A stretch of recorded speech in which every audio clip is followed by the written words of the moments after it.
Welcome to Radio Uninvited, the podcast. This is Bryce Noble.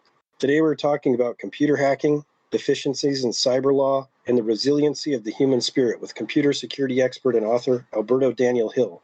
It's a compelling story with many layers. We hope you enjoy it.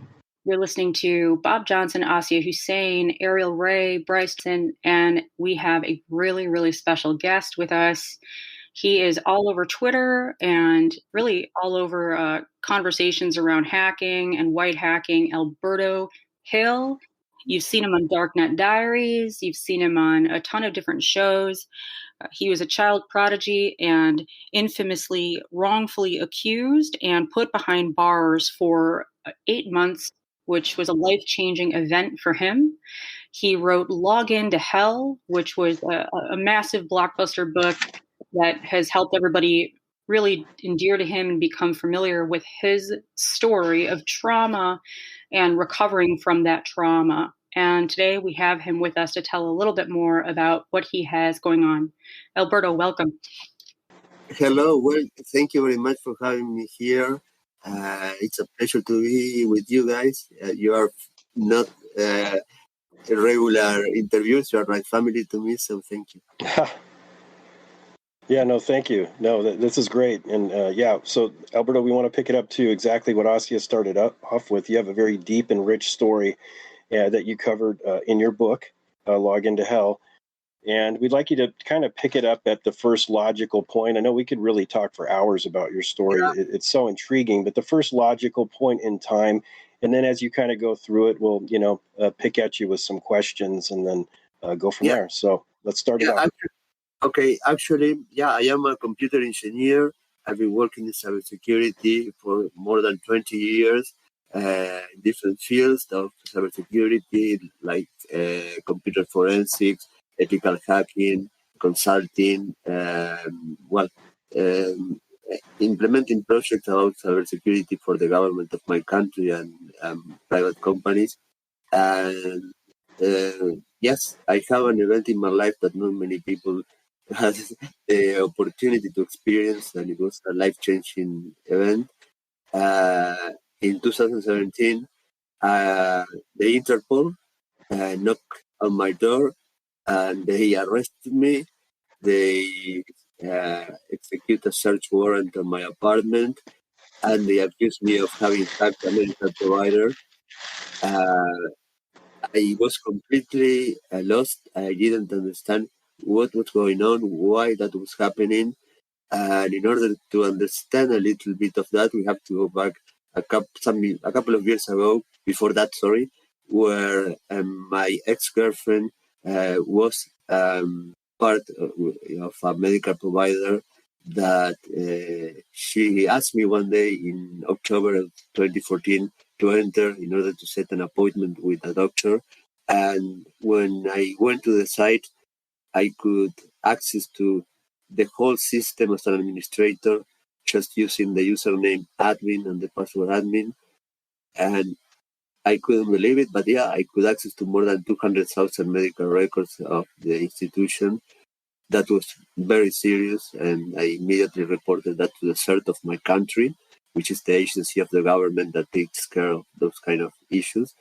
And they answered immediately. It was a Saturday, I remember, as if it was yesterday, and it's been like 9 years now. They confirmed that my report was correct. They gave me a ticket number to track the report.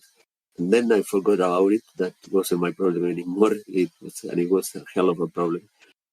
Next year, in 2015, again, I entered into the same medical provider, but this time I could access to all the records of the people that were in the database, just altering a parameter in the URL of the system. So I just have to change a 4 for a 5, a 5 for a 6, and I could browse through all the medical records of the 200,000 people there without a username or password. So again, huge problem, reported again to the CERT. They answered that mail, again thanking me for the report and with a ticket number. And I forgot about that. And then we go back to the moment I was starting talking about 2017, September the 9th. It was a Saturday. And then when the Interpol came to my apartment, they arrest me. They send me to their premises. They interrogate me. They treat me really badly. They were asking me questions that make no sense, that absolutely show that they had no idea actually what they were asking me. So I couldn't answer to those questions properly because the questions were completely, from a technical point of view, making no sense in most of them. And anyway, then I spent the night there in a cell. The next day, they took my girlfriend arrested as well. Um, One of the officers came to me and he told me that for me the best thing to do was to admit having sent an email to the medical provider asking for a certain amount of cryptocurrencies not to release information that was supposedly stolen from the system that was the medical provider that I had reported these problems about in the past. And I thought, okay, I was completely blank. I didn't know what to do. I was really confused. It was a situation that I never expected would happen in my life. So let me interject right there, just to recap. I think it'll be helpful for the audience. So again, really quickly, tell me if I got it right. So 2014, you're helping your girlfriend out with something that had to do with her work, right? Logging in to some sort of administrative site as it relates to hospital care or medical, right? She worked for some medical group or department. You got access to a bunch of patient records, just kind of poking around with, because that's what you do, right? You do penetration testing and things that for those who don't know, that's a certain type of cybersecurity person who tests the validity of networks and makes sure they're secure.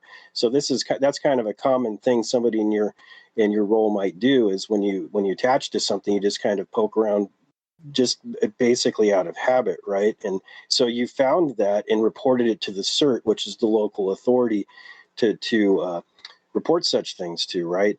And then 3 years pass, right? Nothing, you think everything's okay, and you just get a knock on the door, you're arrested, and you're taken by Interpol. And right, for those people who don't know, Interpol is basically like an international police, right? And they start to question you. They arrest your girlfriend, you said at the time too. And you said you basically had confessed to something, right? That you sent some email that they thought you did, but you really didn't. Is that correct?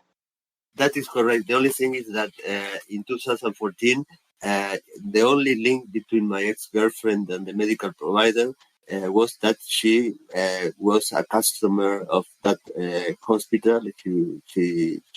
She was part of.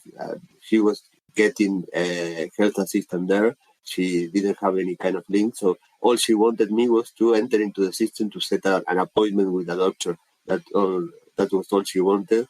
And yeah, with the mindset of somebody who works in cybersecurity, it's completely normal to be in front of a system and try a few of silly and easy things in order to try to see how the system behaves.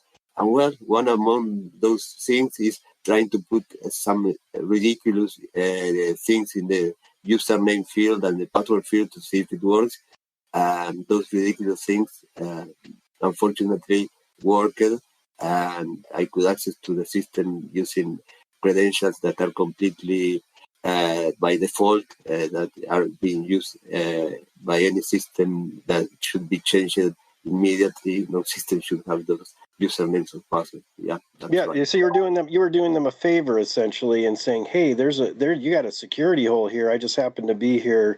Here you go." Right. And so you're thinking you're going to get a pat on the back, and people are going to say thank you, and all this time passes, and then here you are, they're pressuring you with questions. Interpol is correct. That's correct. And if we go back in 2016, I reported an issue, a very severe issue in the stock exchange of Asunción, Paraguay. I report another security problem in the website of one of the top cybersecurity organizations in the world. And I also reported a big problem in a system of the most important insurance company of Uruguay. So let's move forward then to so that they're pressuring you with questions, and then what happens from. So you said you sent some email, you're not quite sure what's going on, you're kind of panicked, you're in a daze. So what happens after that? Okay, yeah, actually I said that, and I didn't have a lawyer at that moment. I was assigned a lawyer provided by the state. That was really like having no lawyer. The woman that was assigned to me to represent me in my defense really was somebody who didn't understand anything about what was going on. It was really something traumatic from the start, the experience dealing with first the Interpol, then with the justice system. And meanwhile, my girlfriend was being held in Interpol, and she was being told that I had confessed everything, that I had admitted having committed the crime, and but I had said that she was the person who was the mastermind behind all that it was her idea, everything about the crime, and that I had confessed that she was the person who thought and planned everything about that supposed hacking and extortion. Well, me in the court, I was being asked by the prosecutor a lot of questions that had nothing to do with the case in particular. So it was pretty something where I felt like, okay, no matter what I say, we are not talking in the same language. And well, the time went by very, very slow. It was an endless day. And the next day, again, I was interrogated. At that point, I realized that the judge had already decided something, so it didn't matter what my lawyer could do or say. I just was waiting, and then my lawyer came to me and he told me that I was going to be sent to prison. That was September 11, 2017. It was my September 11. So each September 11, I remember it because of that moment where I saw the world in front of me falling into pieces. And it was like, okay, I won't be able to survive this. And I was feeling like completely like it was the end of my life. And well, I was taken into jail. I was given some food. It was late at night when I arrived at jail. I was in a cell alone. And well, it was probably a night where I couldn't sleep quite well because I was really tired after two nights without sleeping, without eating, and so much stress that okay, I didn't know what was going to happen, but I felt okay. I can sleep in a bed because on the Interpol I was sleeping on a floor. It was extremely cold. I was with my asthma, with my anxiety, as I mentioned, and well, that's it. 5 days in jail. Then I was taken to prison. Because when you talk to the people just in the cell with you, you then realize that they knew who you were. That's right. I mean, I was getting communicated from the world, and then I realized that the magnitude of that event, I mean, in the media. And then I realized that the president resigned the day I was arrested. But it was me who had more pages on the newspapers, more time on the news on TV than the president resigning. And I think the president resigning is much more important and relevant than hacking the. Let me just see. Did anybody know the difference between all these like people who arrested you and the people who said, "Oh, you're the hacker"? Between white hat hacking and black hat hacking, one's ethical, one's not, or they just thought it was all just the same thing. It's all unethical, and whatever name is a hacker is like the bad guy. Is that like their mindset? Not only that, it's about all the things they found in my house that are tools that both good guys, bad guys, we all have the same gadget with same equipment, the same books. Along with the press release that the police sent after my arrest, there was an audio file where the person in charge of computer crimes of Interpol was saying that, well, they said this and this and this from my apartment. They couldn't imagine that somebody who's doing right things, a researcher, could have exactly the same things. For them, the only explanation, the only scenario was being in front of a cyber terrorist, which is very sad. And the fact is that they didn't know anything about my background. They didn't know anything about all my reports. People have a pattern in their lives, and my pattern was very clear. I was always trying to help. I was always acting in a good way with ethics. And the accusation about that thing was completely not aligned with that pattern in my behavior. And not only that, somebody who is willing to commit a crime like that doesn't report the problems in a system to then use the problems to hack that system. You just shut up and you just hack the system. That's where it's worth pausing again to go over a couple of these key points. So what you're basically saying, there was kind of a rush to judgment, and that you being arrested in Uruguay and when you were imprisoned, that it was hard for you to get the lawyer to help you much, the judge, and then the way that you were questioned and what you had said, hey, I had sent some email. You didn't. They just took that as a confession right there. So that was the first thing that I paused on when I first heard about your story as well, because as you'll explain, there's enough evidence here, or lack of evidence, that should probably put you in the clear. But it just seemed that the judge didn't understand what they were ruling on. The lawyer couldn't help you as much as maybe people in the United States would think that a lawyer should, right? And your due process is different in that country. Is that accurate? That's completely accurate. As you've told this story, and we've heard so many heartbreaking takes on you telling this story, do you ever get less angry? Like, does it feel different as you're explaining things now versus when you started talking about it a couple of years ago on Twitter? Has how you feel about it changed? Wow, great question, Asia. Absolutely. I mean, when I first started using Twitter to start talking, posting things about my case, I was really angry. I was really upset. I was furious. I really felt like I was full of, and I was a person that was really angry at everything. This movie that is a day of rage, a day of fury. Yeah, I felt like, okay, one thing after another, and okay, I couldn't stand so much unfairness, so much things that were completely done in a way that made no sense. I mean, they were concluding things based on facts that were completely not proving anything, and all the things that I had to live. For me, really, I was furious. I was angry. I was expressing myself in a way that I really would feel that that those feelings were really strong on me. But yes, after time, those feelings were like vanishing slowly. And also, I am under treatment. I've been under treatment for like 3.5 years for the consequences of prison, which are post-traumatic stress disorder and deep depression. And I'm still recovering. It's been a long process, and it's going to take much longer. I am aware of that, but I'm happy that I am being able to be under this treatment.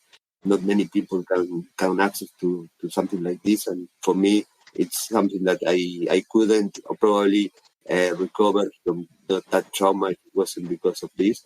And yeah, right now I can tell you, Sasha, that I feel like really calm.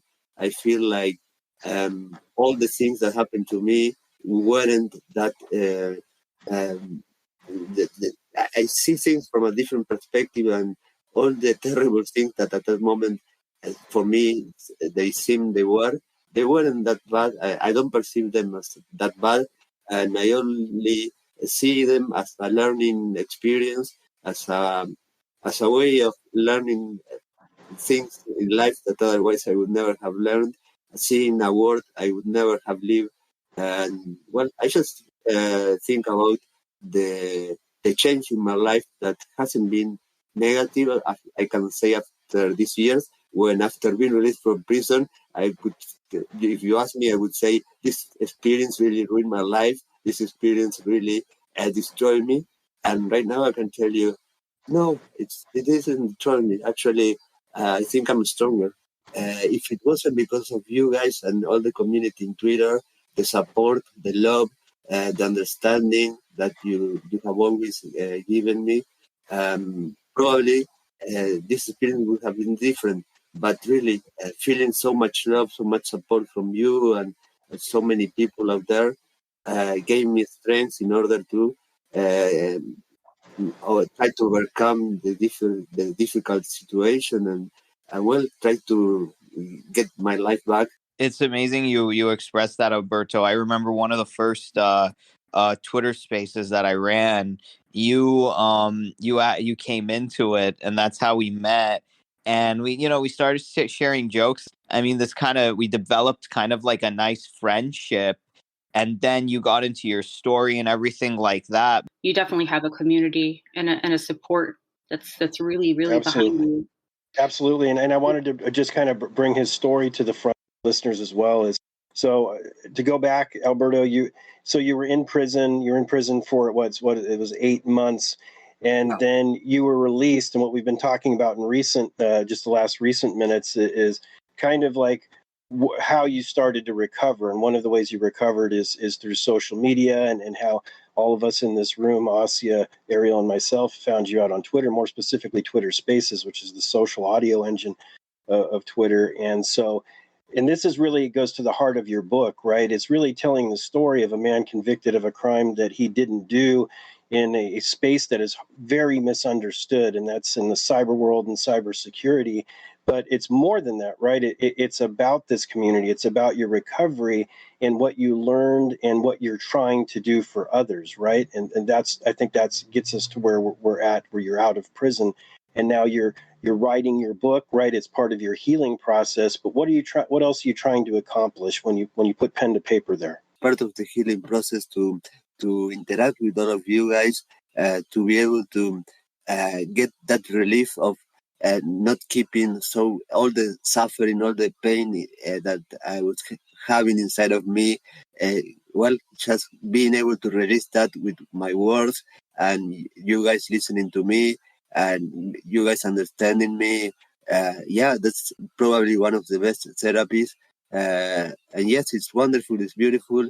It's me talking to people from different places of the world. You guys in the USA, I've made friends from people from every continent, from some people from the United Kingdom. I mean, some people from Africa, different parts of Europe, New Zealand. And the support has always, been the same. I have only received love, support, understanding, and I not even a single person ever question anything about me or attack me for anything. So that is wonderful. It's hard to understand also, but I'm really blessed for that. And yeah, where I live, I have scars that I said I will carry with me until I die. Part of the healing process that Asia was mentioning is time, is all these things that I was mentioning. And I just think about what happened, learning from that, and trying to do whatever I can in order to help others, in order to, I don't know, to guide them, to try to prevent them from experiencing things like the things that I have to experience. And I feel that so many people come to me in order to ask me for advice in different things related to enter into a career in cybersecurity, or they have found a security problem in certain place. What do I do, Alberto? And that trust, wow, is priceless. It's really amazing, wonderful. And I tell you, the first thing that I realized how Twitter in particular was something that was going to change me completely was the first time somebody tweeted Alberto, your story is amazing, incredible, and inspiring. And when I read that, inspiring, and I said, oh my God, I was able to inspire one person. Wow, maybe all this hell I had to live was worth it. Alberto, like you said, you've been featured in so many different things. I mean, you're probably going to be in textbooks, in years to come, talking about your case and the fallacies that the government took upon themselves to do when it comes to your case. But I think that you have some really interesting things coming up, and I'd love for you to share with us. Yeah, he's definitely, so he's gone through this terrible thing. He's come out of prison. He's trying to put the pieces back together in his life. He's still suffering from that years later. He writes the book, right? And he's trying to get the word out, not just about his what happened to him and saying there's an injustice here. People need to pay attention to this, but it's also him learning about himself and what he really values. And so to get it to the point now is that this has been going on for years. And Alberto has not only had his book out for what is about a year and a half now, something like that, year plus, is that he's been on Darknet Diaries. He's been on various large YouTube streams, with 1 million plus subscribers. We've done a small bit with him on the radio. And so the word is reverberating. He was in, why don't you tell us, Alberto, about the conference you were in recently, and then what is the most recent news that you can share about your situation? Yeah, sure.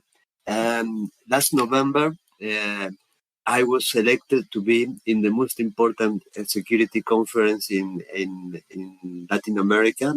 It is held every year in Argentina. It's called Eco Party.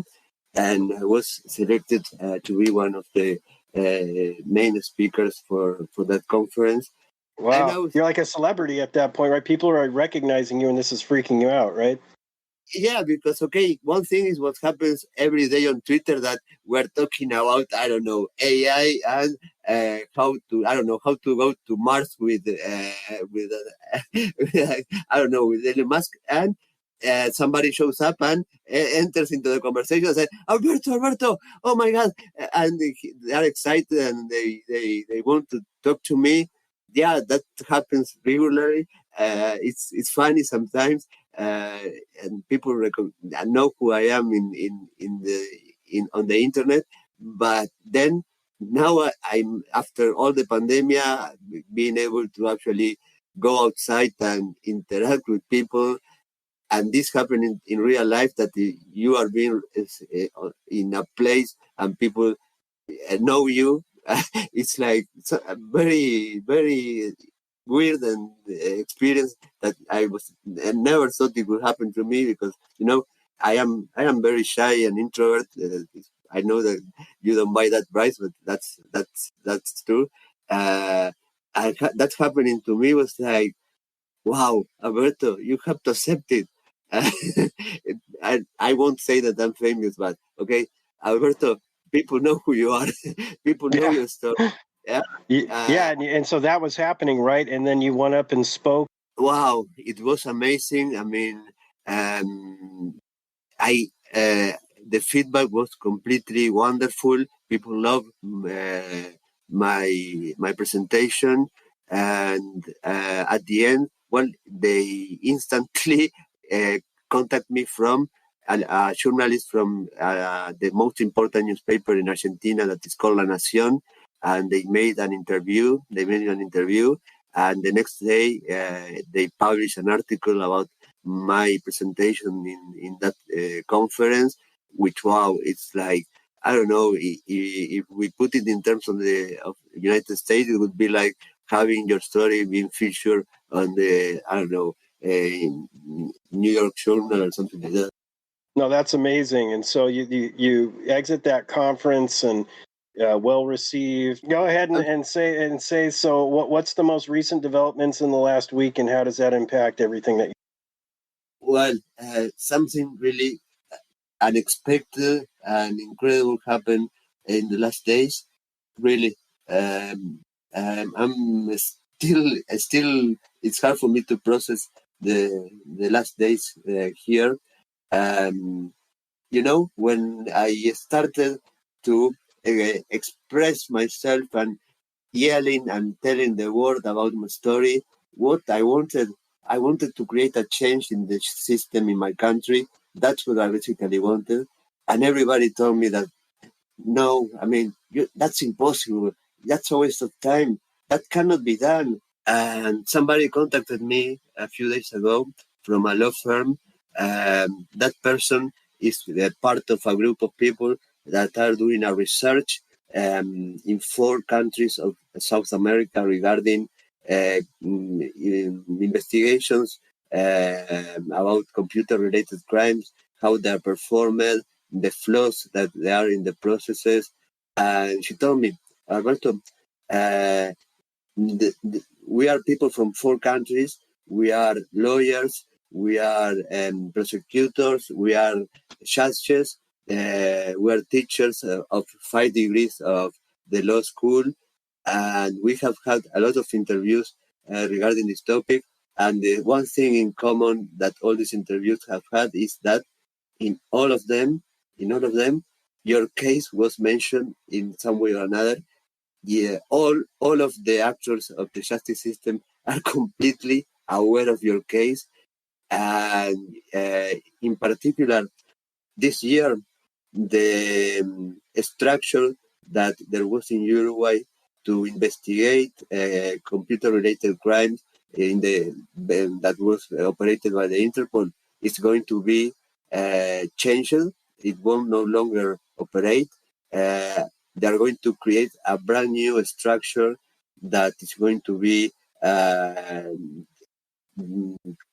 based on professionals in cybercrime that are going to be getting education from professionals in England, and the person in charge of all this project is the principal prosecutor of Uruguay, the prosecutor in charge of everything in Uruguay, the number one, and he takes your case as the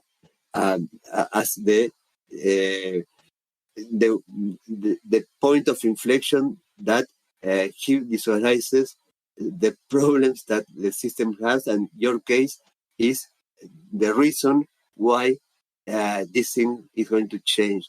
Everything is going to change. The person in charge of the computer-related crime has been already removed from his position, and everything is going to work in a different way. And it's all because of your case, Alberto, and all the things that you have been doing in the last years. In the prosecution, in the general prosecution office, they know your case like the worst nightmare that they ever experienced, and yeah, they're going to make all these changes because of your case. So imagine, guys, what that means to me. It's like, I cannot believe it. I mean, it's the most beautiful and gratifying thing that ever happened in my life. Get the news that I was able to. I mean, yeah, I had to pay a high price, but I was able to do this, and I could change something that nobody thought it would be able. Nobody could change. Alberto, congratulations! Wow. Thank you to everybody who's listening. Congratulations. Your stories do matter, everybody, every one of you out there. Like, if you think you have a story that can change some kind of political system, or you think you are in an environment that has been unfair to you, just spread it. It matters. Thank you. Yeah, I mean, it's. I mean, you have to believe in yourself. You have to have the determination. If you really want something to change something, don't listen to other people discouraging you, telling you you cannot do it. If you want to do it, you can do it. Just know you can, and you will do it. And everybody has. I'm not a person who has special superpowers. I'm like anybody else. I'm just, Ariel, what you should say in Spanish. I'm just another guy from from South America. Yeah, I mean, no, everybody can do it. Just having the determination and taking the actions in order to make changes real. It's all it takes, and we cannot do it. Yeah, it can take 5 years. It can take 5 years. It can take a lot of your health, it can take a lot of your money, it can take a lot of everything from you, but the reward is the most beautiful thing that you can get as a person in the world. I mean, being able to actually say that what did you do in your life? What was the most important accomplishment you did in your life? I was able to do something that was being able to help others to not to suffer injustices and being treated in fair ways in this world, in this country. It's beautiful. I mean, what else do I want? It's amazing. It's amazing. That's beautiful. I think that's the most important message right there, is that you're helping people understand that they're not alone, or that they don't have to by themselves suffer injustices. You're a poster person of that. And there's more to this story, right, Alberto? And not only did he, when he left prison, he calmly and not with rage, put pen to paper, wrote his story, got the word out about what was going on. Didn't start pointing fingers at people. He just wanted to spread the news because he thought it was a terrible injustice. And even though the odds were very, very slim, and as he told me the other day, it was just me, one man, and my cell phone that he started at that point to put this story together and get the word out. And it took some years and a lot of effort by him. But he has now changed the system. His story has now changed the system in his country as it relates to how they prosecute and how they're going to judge these types of crimes. That is such low percentage and such amazing. And another point, right, Alberto, is that during this process, and you didn't mention it earlier, is that you suffered not just the loss of your freedom, you had lost your employment and other things and other valuable things. There was money lost, there was other damages, right? And so why don't you talk about what they're trying to do to help you out that way? All those damages are secondary based on this outcome. They're completely irrelevant to me, but yeah, I didn't lose. Actually, I was talking to a journalist, apart from this woman that called me and told me all I have mentioned regarding these changes that are happening this year. This woman gave my number to a journalist that is one of the few journalists in Uruguay that is specialized on covering news regarding to issues that are involving laws and the legal system of Uruguay. And I was telling her my story, and I was telling her the police had to return me everything they seized from my apartment. All those things that were mentioned by the person from Interpol in that radio, in that audio file that I mentioned when I said that they found an anonymous mask in my house. Well, they had to give me everything back because nothing was found to be a tool or a product of any crime. There was no crime detected because there was no crime. And when I went to pick up those issues, the most important thing for me was a wallet, a cryptocurrency wallet, where I had all my cryptocurrencies stored there. It's a hardware device that has my cryptos, has the cryptos of my ex-girlfriend that she gave me in 2016, $2,000. And with that, I bought 2.1 Bitcoin for her. It has money that is from the life insurance of my father that passed away in December of 2015. Okay, we're talking about more than 26, 27 Bitcoins, 25 Bitcoin Cash, 1,000 Ethereum, I don't know, thousands of Litecoins, Ripple. We're talking for the people who don't know, so that's hundreds of thousands of that's more than right? millions. That's talking about millions. So you basically lost $1 million because of this. Yeah, exactly. Right. So the state essentially stole the money. They'd have no idea what. Yeah, Again, to get us on track, though. So what is happening now? So you have somebody working in your favor to try to get you some kind of restitution, right? Hopefully. Exactly. I mean, we are going to, with my lawyer, to put both. We are going to take civil actions against who was the director of Interpol when I was arrested. That made several. He talked for the media and mentioned things that were defamatory about myself, and well, he's liable to civil actions, and we are going to put charges for the people that were in the procedure of the Interpol when they executed the search warrant in my apartment for those cryptos that were stolen. Yeah, so so not only did you get a change that was your primary goal, but now there's something happening. You have some legal chops coming in to help you try to figure out more what happened there, and then maybe at least get some of that money back or something. Correct? Yeah, that is correct. That is amazing. That's amazing. So, I mean, that you, as you were telling me before, right? Some time will need to unfold, and things will need to happen before you find out what that looks like. You know, it could get bogged down for months or a year or more in the system, but something is happening. So you're on your path to a better place of healing, and you made a change in the system that's going to be permanent, and that's exactly what you wanted to do. Really through. You were protesting, but you did it in the right way, and you were patient. And like Ariel and Ossie were saying, it's so encouraging to say, yeah, one man can make a difference, right? And that's what you're feeling. So you're riding high now, right? This is where you're at. Absolutely. But I have to tell you something else.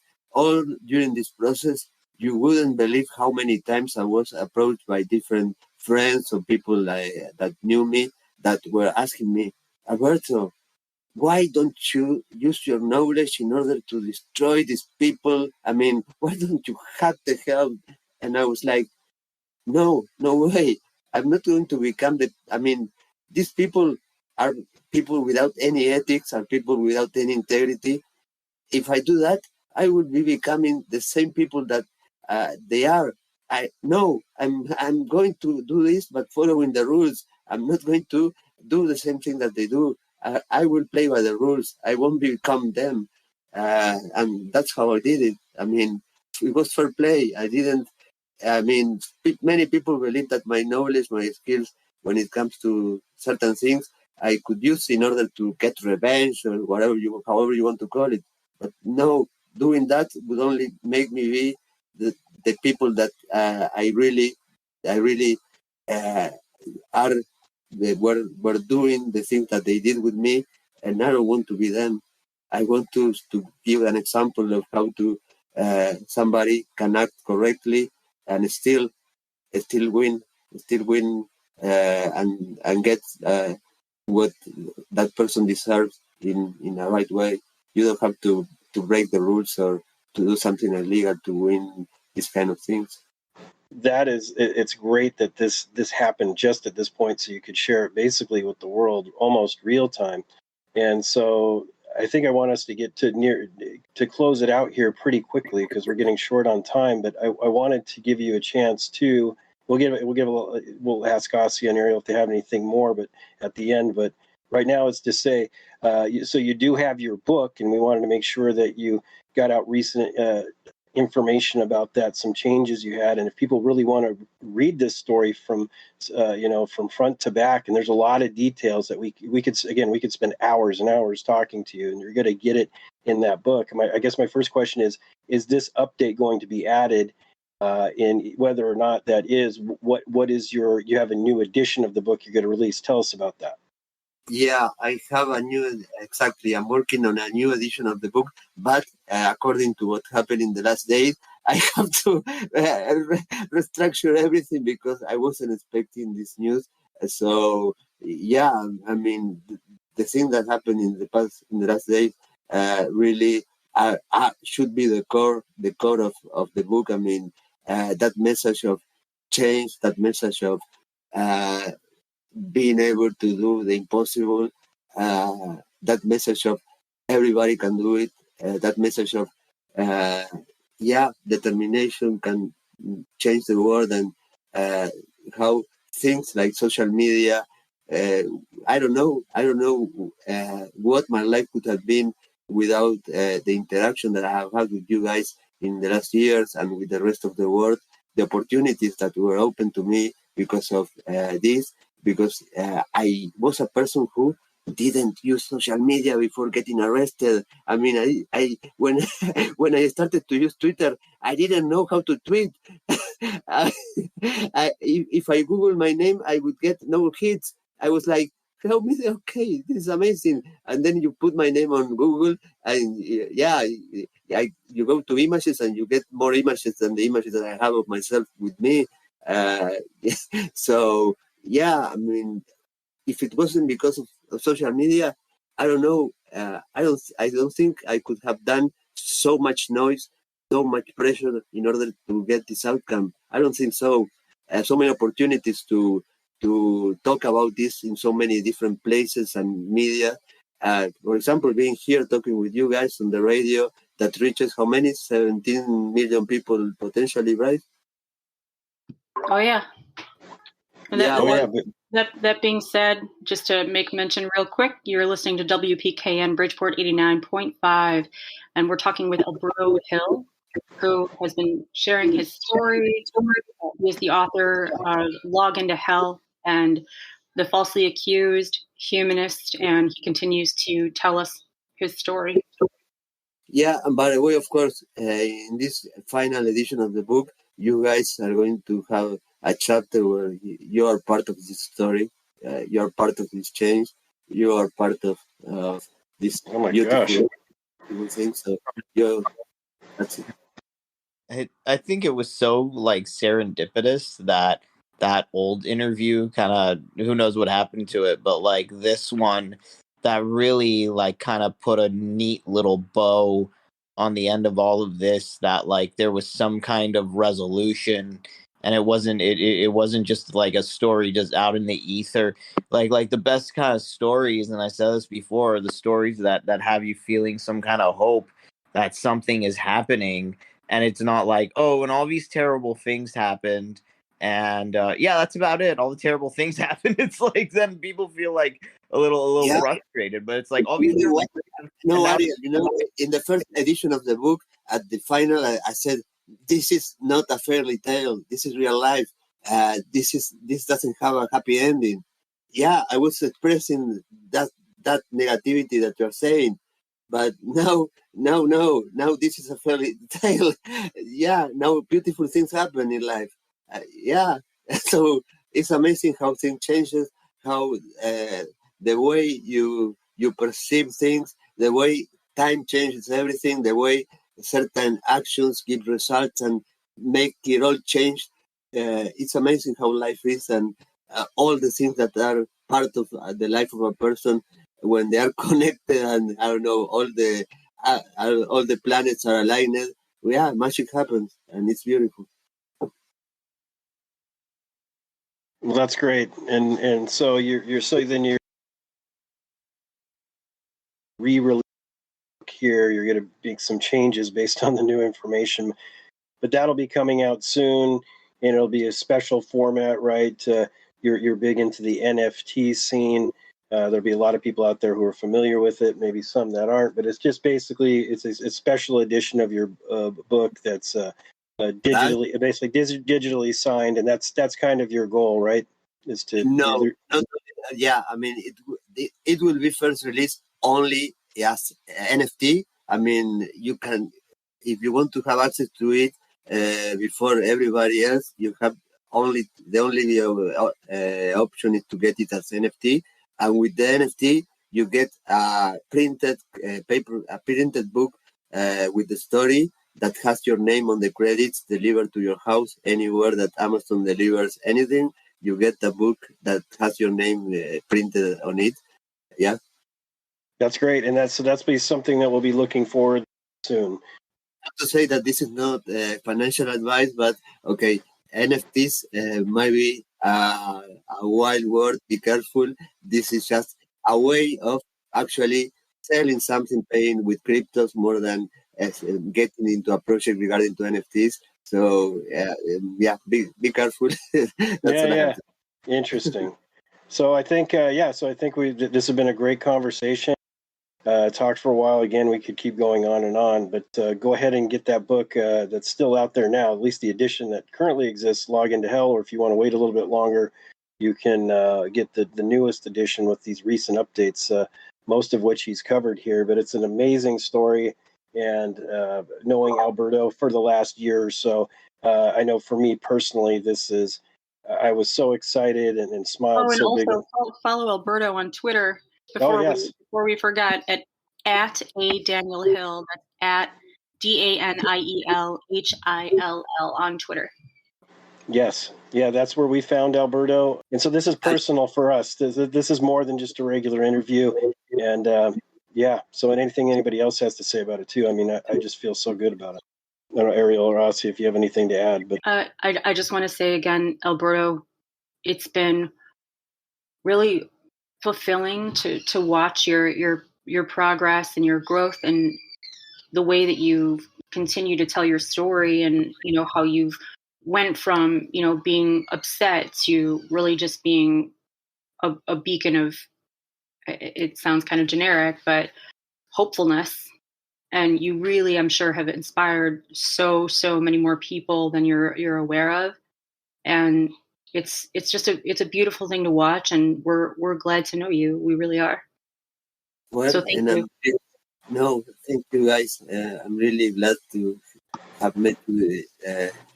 I mean, Ariel, you were probably one of the first people that I met on Twitter Spaces. Then Bryce, I met you because you were hanging around in different spaces where Ariel was also another people. Mm-hmm. Asia, I think that the first time we interacted was we had that Zoom call with Jocelyn and Paul and Carl. But you mentioned, oh, you're Alberto from space. And I was thinking, how does she know? Yeah. So I remember the first space I heard you on, and you weren't talking in that space. And I didn't know like your habits and, how you were. And I think I somehow got a mic and I was trying to say hello, and like I didn't get a response, and I was like, oh, this guy doesn't like me.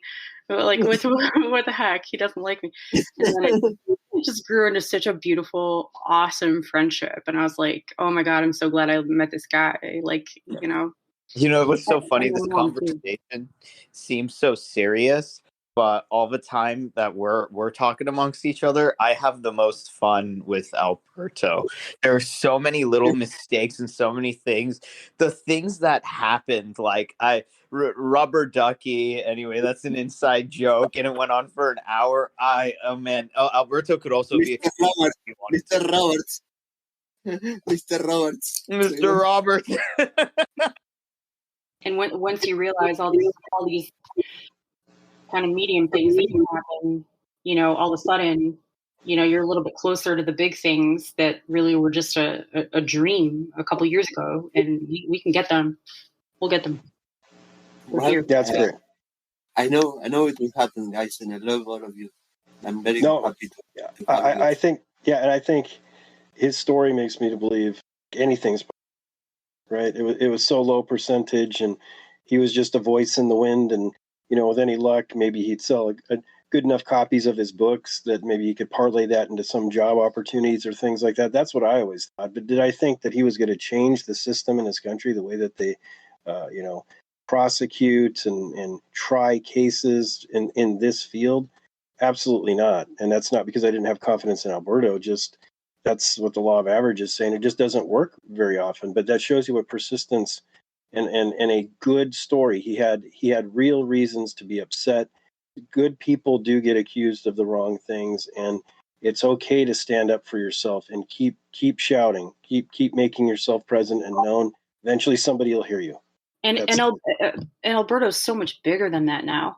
That's the other important part of this whole conversation is Alberto is so much bigger than what happened to him and what he was accused of. He's so much bigger than his past, and it's going to continue to grow and be something that we're not even aware of yet. Yeah, not only Alberto, are you known? I mean, in a celebrity. Well, I have to tell you something. My life has changed. I mean, there's a person that, and there is a storm, and the person that enters the storm is not the same person that leaves the storm. I'm a different person. Wow. I can tell you that really, I believe that this was something that was changed my life. Again, the price I had to pay, it was very high. The scars I will carry forever, but it was completely worth it. Yeah. What can I say? I felt like I had to do something, and I was able to do it. And it's not like something that is completely irrelevant. We're talking about something that is huge, and it's not about me. It's about others, and being able to do this for others is amazing. And there's nothing for me. That's it. Uh, I completely changed the way I see life, and only after this kind of experiences. You mentioned this frequently, Bryce, when it comes to people and changes and how to evolve. That the correct is not evolve, is to adapt. Well, I think it's evolving, despite what the doctor must say. I'm sorry if the doctor is listening. No, in order to adapt and know, in order to evolve, we have to go through these things, overcome these situations that seem impossible to actually overcome, and that's the way we grow and society grows and things get improved. And I have hope that the future will be not tomorrow, not next year, but for future generations. I hope that things will be better, and they will be living in a much better world than the world we're living in today. Alberto Hill and Love his you. Thank you. I love you, man. And Thank you, Alberto. And an amazing story. And I think I think this is going to be so inspiring to so many people. So thanks again, Alberto. No, thank you, guys. Wow, that was an amazing interview. Ariel, what did you think? Yeah, it's an incredibly interesting story. And since we've known him personally through this entire ordeal, it's very compelling. Absolutely. And parts of Alberto's story are yet to be told, but this really proves one man can change the system with some courage and a lot of patience. And one last time, you can reach Alberto on Twitter at @ADanielHill. That's at ADanielHill. And his book is Log Into Hell, available on Amazon and all other book outlets.